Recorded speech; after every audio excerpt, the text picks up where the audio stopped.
Hi friends, ice cream చేస్తామనేసి నేను 6 litre పాలు తీసుకున్నానండి.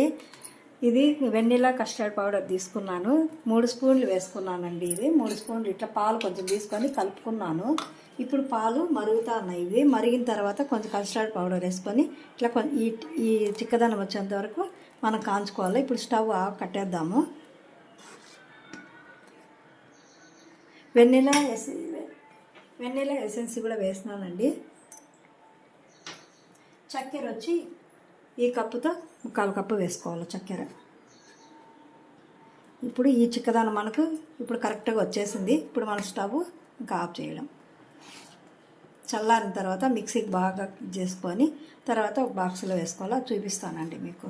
మనం మిక్సీలో వేసుకొని బాగా గ్రైండ్ చేసుకుందాం దీన్ని.